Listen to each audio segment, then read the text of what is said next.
Welcome to this explainer. We're diving right into one of the most audacious military rescue missions in modern history, the 1976 Entebbe raid. Today we're taking a really gripping look at geopolitical crisis management, focusing heavily on the sheer, almost unthinkable logistical impossibility of projecting military power across continents and how high-stakes political pressure literally forces leadership to make impossible choices.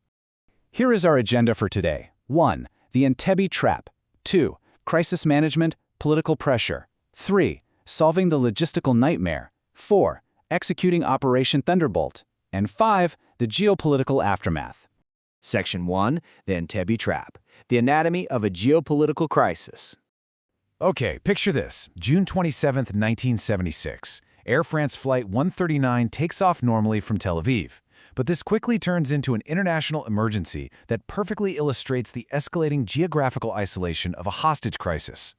During a scheduled stop in Athens, weak airport security, specifically we're talking about a broken metal detector and an unmonitored X-ray screen, allows 4 terrorists hiding guns and grenades to just walk right on board.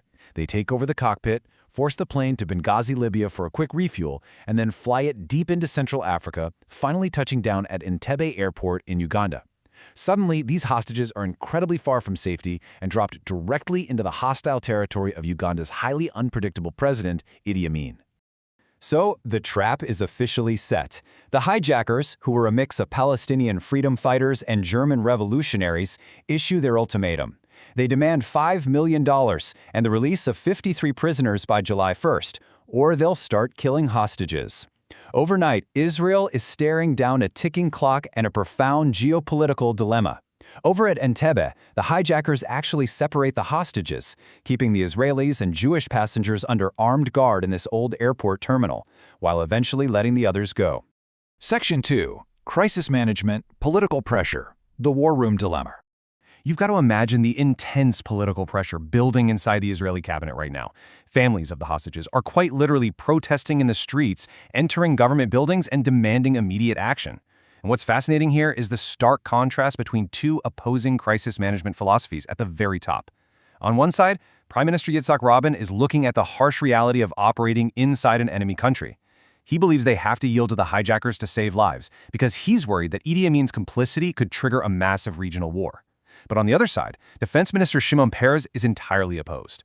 He argues that giving in to terrorists will just project global weakness and invite more attacks.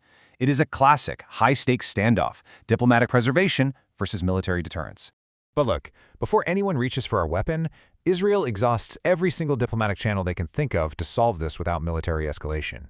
They try back channels through the US and Egypt. Nothing. They even reach out to PLO chairman Yasser Arafat, but the hijackers actually refuse his intervention outright. And in one of the most desperate, out-of-the-box diplomatic maneuvers of the whole ordeal, a retired Israeli officer, who happened to be old friends with Idi Amin, calls him up and literally tempts him with the prospect of winning a Nobel Peace Prize if he frees the hostages. But Amin refuses to budge, just claiming his hands are tied. Section 3. Solving the logistical nightmare. Projecting power 4,000 kilometers away.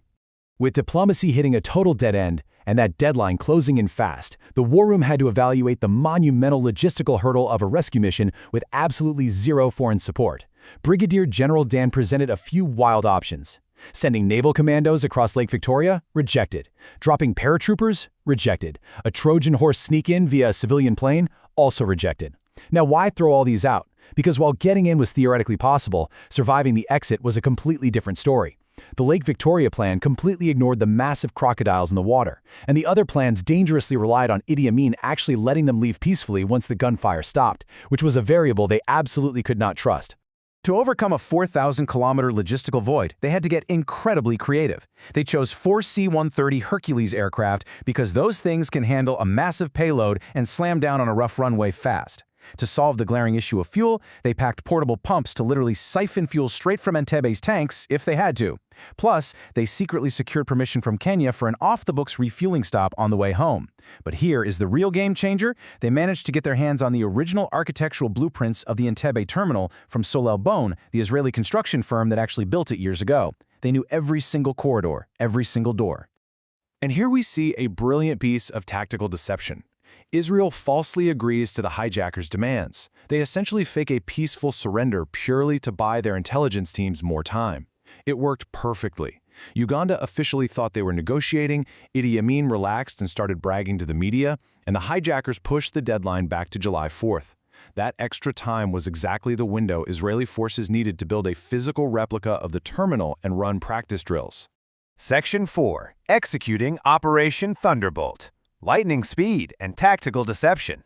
So, the planning phase wraps up and the operation launches into execution mode, where there is literally zero margin for error. I want you to think about this tactical nightmare for a second. How do you actually infiltrate a fortified enemy airport, surrounded by an entire army, without waking everyone up?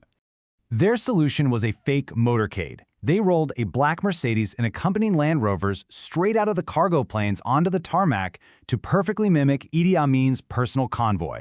It was an ingenious visual disguise to bypass regional security. But there was a catch. Just 2 days prior, Amin had switched to a white Mercedes. So the Ugandan guards spot the black car and immediately raise their weapons. An Israeli commando shoots one guard with a silenced pistol, but then someone in the trailing Land Rover fires an unsuppressed weapon. Bam! The element of total stealth vanishes instantly, and the commandos are forced to abandon the cars and literally sprint the last 300 meters to the terminal under fire. 4,000. That's the number of kilometers over 100 commandos flew completely under the radar. They even cut their engines and lights to mask their final approach onto the Entebbe runway. It's an absolute masterclass in long-distance force projection. 53.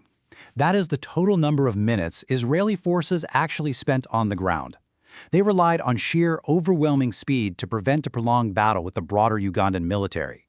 The plan was simple. Get in, secure the hostages, and get out before the enemy even fully realizes what hit them. 7. In that incredibly fast assault, all 7 hijackers were neutralized. But, as with any live-fire hostage situation, the chaos is absolute, and tragically, 3 hostages were caught in the crossfire and lost their lives. Finally, Section 5. The geopolitical aftermath. Ripples through history. A unilateral military success of this magnitude inevitably triggers massive geopolitical shockwaves. You can't just bypass regional politics without severe collateral damage. To make sure they couldn't be chased on the flight home, Israeli forces destroyed 11 Ugandan MiG fighter jets right there on the tarmac. 45 Ugandan soldiers were killed during the raid, and in brutal, humiliating retaliation, Idi Amin ordered the kidnapping and murder of an elderly hostage, Dora Bloch, who had been moved to a local hospital before the raid even happened. On top of that, Kenya faced immense regional threats and fury from Uganda for secretly letting those rescue planes refuel. Now, Israel suffered only one commando casualty during the raid, the unit's commander, Yoni Netanyahu, who was tragically struck by Ugandan fire right as the team breached the terminal.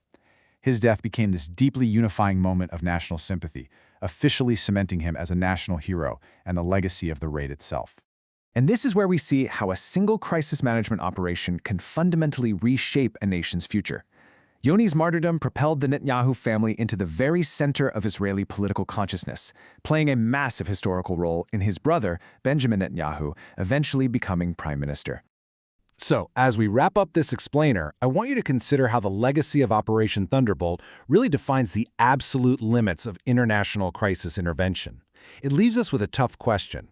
When a nation projects military power 4,000 kilometers away to rescue its people, does it successfully deter future crises, or does it simply escalate the geopolitical stakes for everyone involved? Thanks for hanging out with me today, and keep exploring.